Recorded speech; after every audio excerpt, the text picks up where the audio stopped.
We are going to call the work session for June 2nd, 2025 to order. We're going to stand for the Pledge of Allegiance. Pledge allegiance to the flag of the United States of America and to the republic for which it stands, one nation, under God, indivisible, with liberty and justice for all.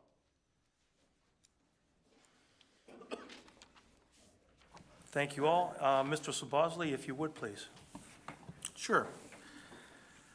Okay, so while it looks like we only have 9 items on the agenda, there are a lot more. We have some sub-items. When we get to items 4 and items 3, they're going to be sub-items. So next week on the agenda, instead of 9 issues, there might be 17 issues. And we'll sort of explain that as we go through. So we'll start with planning and economic development. Item number 1 is the SWIC lot line revision, FSC 03-25. DJ, do you want to tell us about this lot line revision and why they're doing this lot line revision? Sure, I believe this one's just to be accepted this month. Essentially, there's 2 existing lots in the Kellywood plan along Emerald Drive.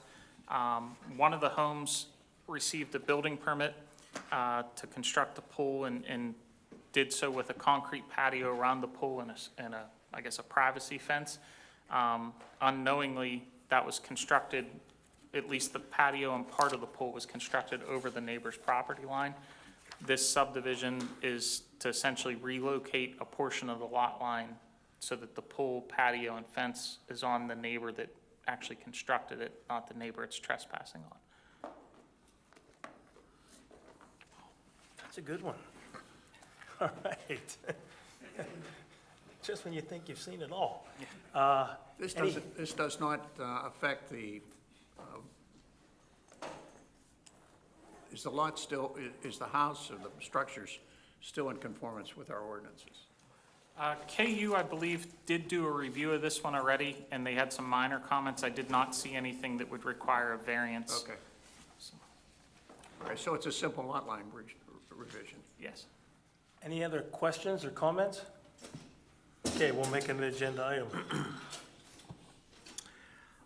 Item number 2 under planning and economic development, SRK and American Dream Home lot line revision. This is on the corner of North Duane and Baum Road. And DJ, we're just accepting this as complete tonight? That's correct, and this one has not yet been reviewed, but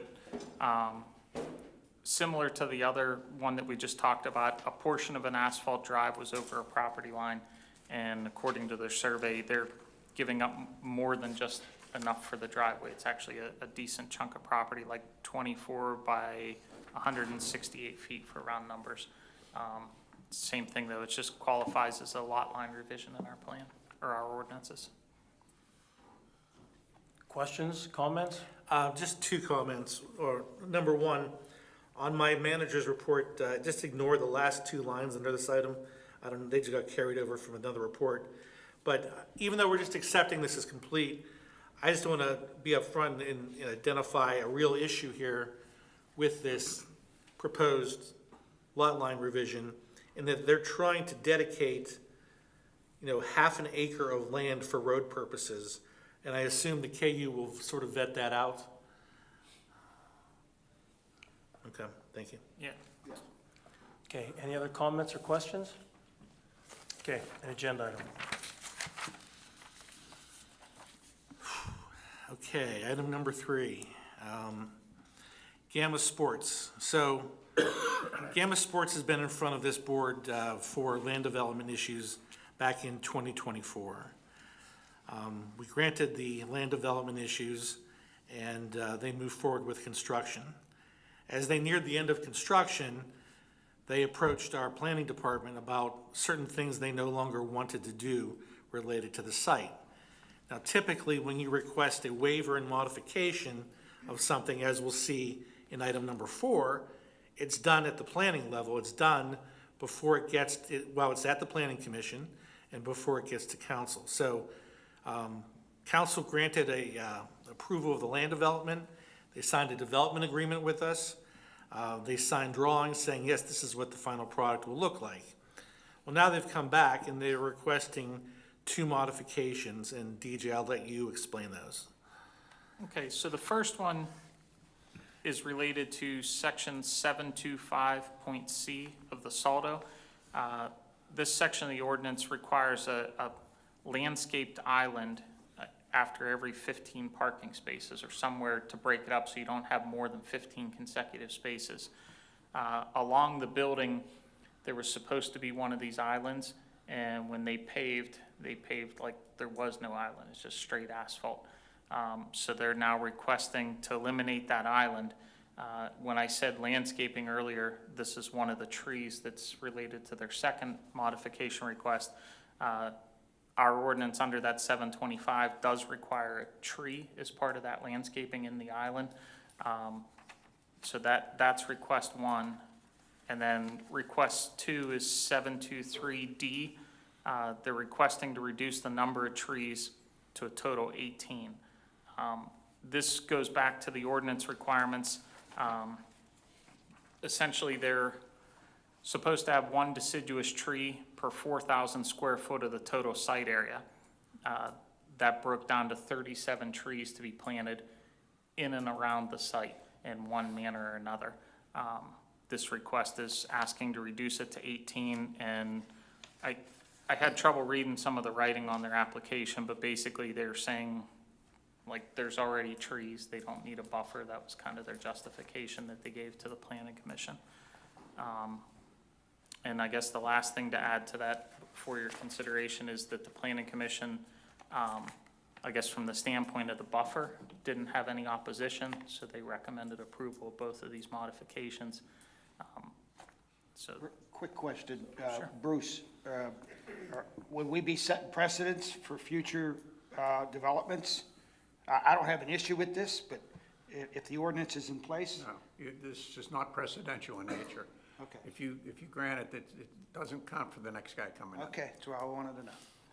So, If this, that happened in the prior, so is the little thing in the red square, that's the island that they want to get rid of? are you talking, this is a blow up of it, is it this the red square you're talking? There's a Oh, this part here? Yeah, that, Yeah, that's the individual tree with the landscaped island, similar to what you see around here. so is that next to the building? Yeah, there was a building, a sidewalk, and then that, because the parking is basically the entire length of the building, and because of the number of spaces, it required it to be essentially broken up with one of these landscape islands. and then the yellow, all the other yellow dots, the trees, they don't want to plant because behind them is a barrier already? Correct. And I should clarify too, these plantings are not required as any part of a mandatory buffer or anything like that. These are actually required based on the disturbance they're doing. So the size of the building, the size of the parking lot, things like that is why they're required.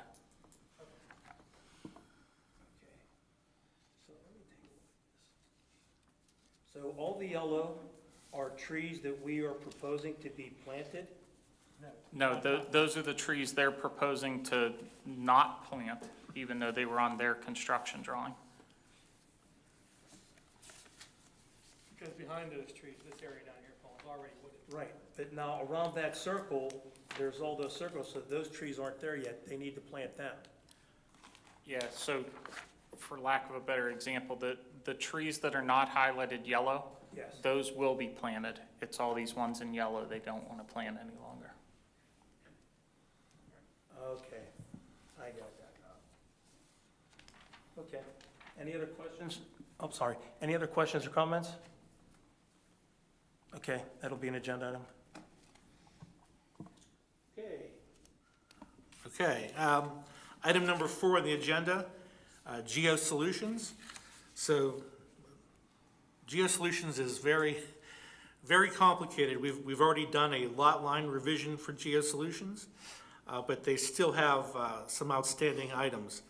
One is a conditional use request, one is preliminary / final land development request, and then they, during the planning process, made 4 requests for waivers and modifications. So this is going to be probably 1, 2, 6 different agenda items next week possibly. So let's start with the conditional use request.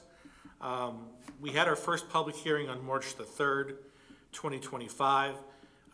We don't typically start with conditional use hearings in front of council, but there was a time issue. Things ended up changing enough that their plan was significantly different than what was presented at the first public hearing. So on May the 5th, at last month's council agenda meeting, we had a second public hearing on this. This has worked its way through the Planning Commission, initially being tabled in April. At the May meeting, DJ, it appears that the Planning Commission has recommended approval for conditional use. That's correct.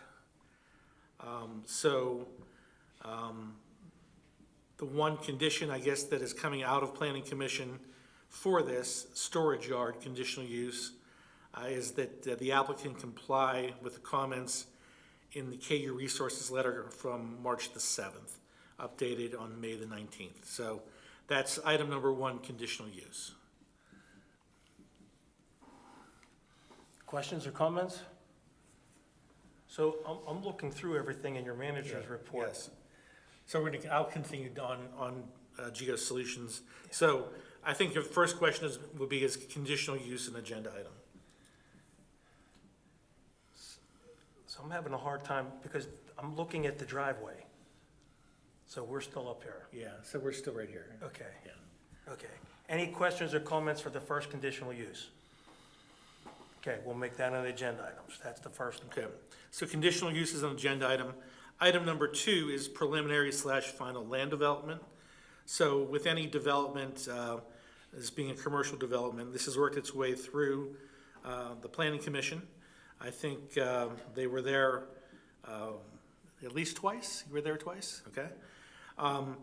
And the Planning Commission has provided a positive recommendation at their May 19th meeting. DJ, there are a number of recommendations coming out of this also? Yeah, there was 10 conditions with the Planning Commission's recommendation. Most of them were third-party items like PennDOT HOP, NPDS permit, things like that. Nothing directly related to our ordinances, with the assumption that the additional waiver requests would also be approved. Would you like me to go through the waiver requests? Yeah. Oh, so that's gonna be a separate item, so just right now, land development. Okay. Yeah, so the land development was just 10 conditions outlined in the Planning Commission's letter. So the six that are listed there? those Yeah, are so the jot form that was submitted by Community Development showed 6 items. Okay. I'll read them off quickly then, just to make sure I'm not using a different form than what Sam had given me. One was trip generation analysis. Yes, Waiver modification request. yes. PennDOT HOP, Number 3 in this list is grading permit. that's number 4 on my list. Okay. And John, just out of curiosity, was PennDOT HOP received already, that would have been crossed? Okay. NPDS permit approval? It is not listed on this. Okay. So we'll adjust the items, but I guess the overarching issue is that there is a land development, that it has been recommended for approval by Planning Commission. We just need to be on the same page about the things that need to be listed as conditions. Okay, questions or comments on part 2 of the Geo Solutions? Okay, so we will make that an agenda item if you include the other 4 that aren't on Yes. the original, okay. Yes. All right, so item number 3 for Geo Solutions now is a waiver / modification request that was timely requested during the planning process. So, John, you're here tonight representing Geo Solutions. Right. Do you want to come up and talk to the board about the 4 waiver requests?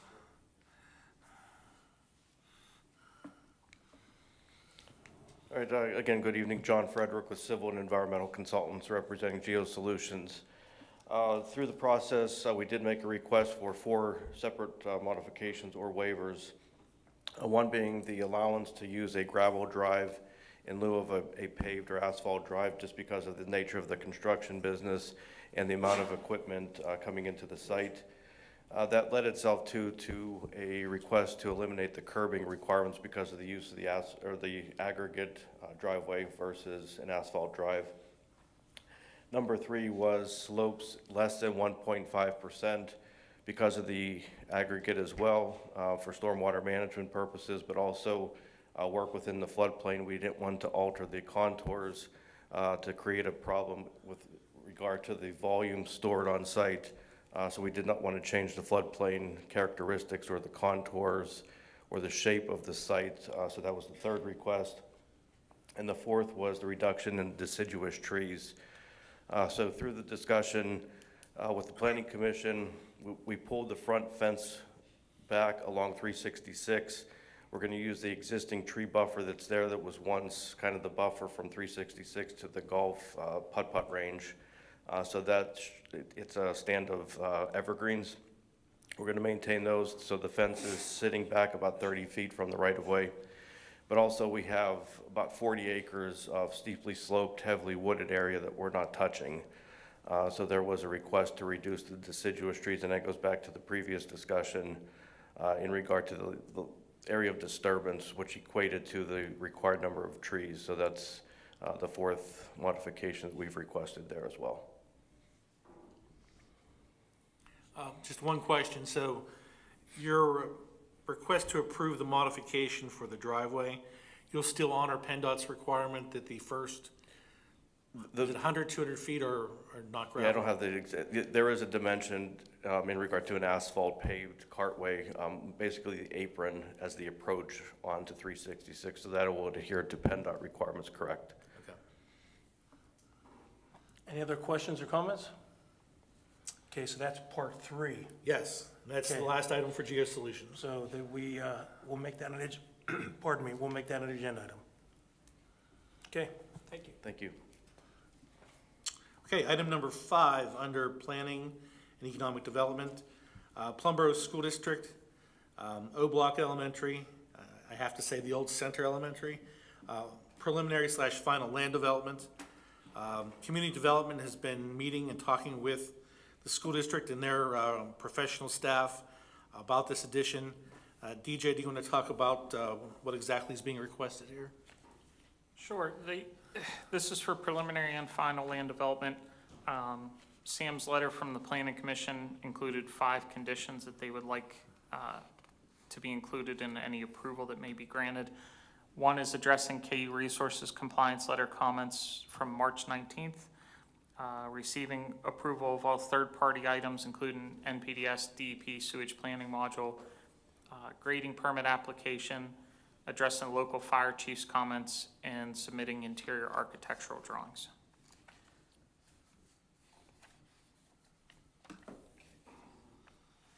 Any comments or questions? So do we know what the local fire chief's comments were? I did see them. He basically redlined a plan with what he was looking for. I think, And they addressed that? I believe so, or they were like relatively minor, easy things to be addressed, but I don't know if we've actually received the final drawing. So will we have the final drawing before we vote on this? Should. I can confirm that with Sam tomorrow when he's in, but.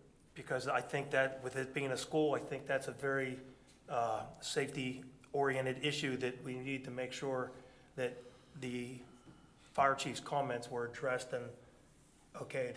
Yeah, That would make me feel better. my understanding is their consultant did agree to meet what the fire chief was asking for, but as far as actually seeing the revisions, we have not done that. That's why they were asking Okay. for it It'd to be a condition of approval. Yeah, can we, let's make that a condition. I want to make that sure that that doesn't slide through, since it's a school.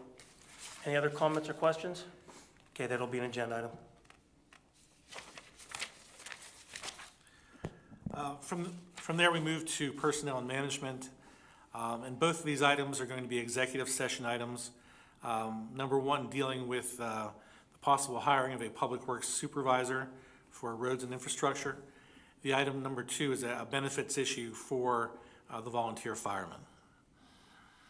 So we'll cover those in executive session. There is nothing under public safety. Under Parks and Recreation, the Plum Creek restroom. If you remember, recently, due to the support of our local state reps, we did receive a Greenways Trails grant in the amount of $250,000 for a new restroom at Plum Creek Park. This agenda item is to approve that purchase. We plan on purchasing this through the CoStars program. So the Pennsylvania CoStars program does not require a bid for these items. So staff is still working on the exact amount.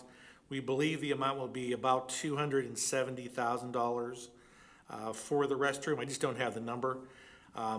So in addition to the $250,000 that we received through the grant, we have a local match of about $70,000 in the 2025 budget. So we just want to make sure that we can get this purchased. Our goal is to get this in place prior to our Fall Fest that's held the last Saturday in September. So the real item that would delay this is the lead time for the delivery of this prefabbed restroom. So are we adding to the existing restroom or making a new one? No, or the old replacing one's it? going to go away. So is this gonna be a It's in new the floodplain, and when we have storms, water gets into it. There's a lot of issues. Anyone have any idea what year that restroom was built? Oh, it's been forever. Long. It was there, yeah, when my oldest is 38. I know she's not wanting me saying that, but when she was 30 years ago or so, it was, David, where's the new one going? yeah, that was my question. So, I don't have the connection here. Yeah, so typically, In relationship yeah, to- if you were standing in front of the old restroom, and you sort of went to the right, and then the parking lot goes back toward the hillside, Yeah. it's probably closer to the hillside and close to that play area that's there. So we're working with KU Resources on an engineering plan that will make sure that it is out of the floodplain, and we don't have these issues when we do have rising waters. Any other questions or comments? Okay, agenda item. Last item, item number 9, under roads, equipment, and grounds. The Plum Midget Football Association, a shed replacement. So this is another, an application for an improvement to a borough-owned facility. The Football Association had a rickety old shed that sat down at the far end of the property, so bad that, I think our Department of Public Works removed that shed. It was just falling apart. There was a hole in the roof. They would like to replace that shed. They've submitted their application to replace it. The only outstanding item is that under our building code, under the state's building code, for a commercial, this is considered, it's a non-residential shed, so they need to have an engineer's stamp on that. Staff is recommending approval of that, contingent upon them getting the stamp. My understanding is that we've talked with the association. They understand they need that stamp, and that we would be recommending approval with that as a condition tonight. Questions or comments? Okay, agenda item. That's all I have. Okay, so we are not going to adjourn since we're going to executive session, correct? Yes, we didn't have a chance to have an executive session prior to the meeting. Okay. Am I correct in assuming that after you come out of executive session, there's not going to be any other business? Well, I was just going to ask if anybody in the audience had anything that they wanted to discuss before we went to executive session.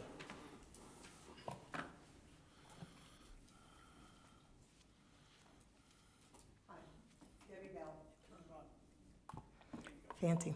Debbie Bell. I have a question for DJ on the school property.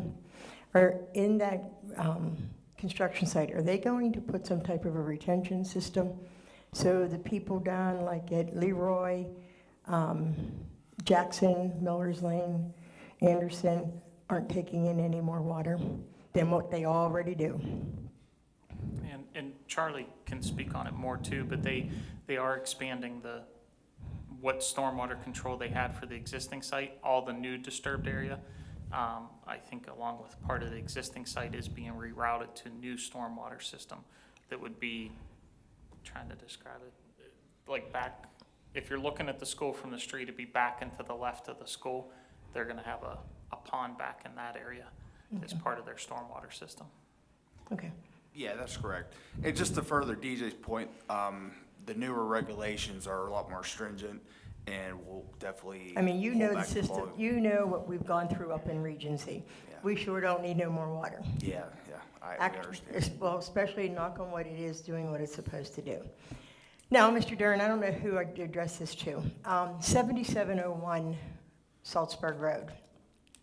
When you come out of Miller's Lane to make a left heading towards Davison Road, someone's gonna get hurt and hurt bad.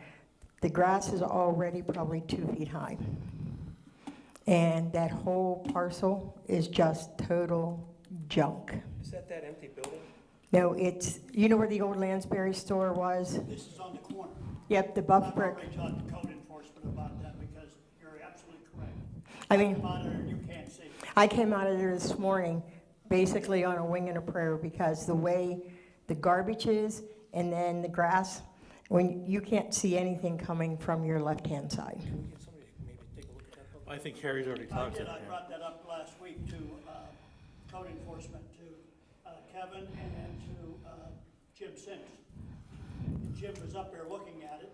They've been She was notified. there today. They've been, no. Yeah. They've been given letters. Letters have been sent to I them. mean, there's an old pickup in the back that there's so much junk on that property that if it doesn't get cut soon, there's gonna be a really bad Do accident. you know if that property is occupied? It's weird because There's somebody in and out. I've seen people there. the second story of that house, you can go past today and there'll be lights on upstairs, and you can go past tomorrow evening and the lights are off. So I'm wondering if there's a squatter that's in there. And sometimes, like, the screen door will be propped open, and sometimes it's shut. I mean, I just think it's an accident waiting to happen, and who knows what other rodents or whatever are growing in there as well. Jimmy, I agree with you 100%. That's why I've seen it the last couple of weeks, and I brought it up, had a discussion with them. They've been aware of it. Now, the question is, are we gonna take them to court or not, the owners? Well, I just Or do we discussed, cut it? I just discussed with the borough manager to maybe lead the party, go up and cut some of that grass down so we don't incur an accident. Yeah, it's fine. Yeah. And then, I don't know, I talked to you, Paul, about a year or so ago, about the property that's next to Jackson Hardware. It used to be the barber shop. Yeah, that's, unfortunately, I think that may be Pan Hill. Because the door on the side now is kicked open on it again. It's both the creek, Jackson's is in the, Yeah, that's what my dad said too. He said it depends on how it follows the creek as to where it is or isn't. my understanding is that Jackson's is not in Plum, and that's right there, you're talking about that place right, the house right there. The house that used to have the barber shop on the front side. Yes. Now you know how long I've been in Plum. Well, the girls that used to live there, the Stuff family, used to live there, and they went to Plum. Yeah, I was gonna say, the girl, their dad, Jack, was a constable out of Plum, and I'm sure Jerry Purcell remembers him, Jack. We're gonna have Kevin And go look then, at it. but the girls that lived in that house went to Plum. We'll have Kevin go look at it. All right, I believe his son went to Pan Hills. so we had them in split districts. What, the Abbots? Yep, We'll have Kevin go look at it. okay. Anything else? No, we don't have no water on Vale yet. Charlie's writing this down. Was there a water line break today or something? No, I said, we haven't had any more flooding since. Oh, fantastic. Let's hope it's, every time it rains, I call my dad and I go check the basement. Yeah, So, that's great to hear. thank you. Thanks, Debbie. Okay, we're gonna go to executive session. All right, I need a motion to go into executive session. Dave Majernik has a motion, and Jerry has seconded. All those in favor? Aye, we go into executive session.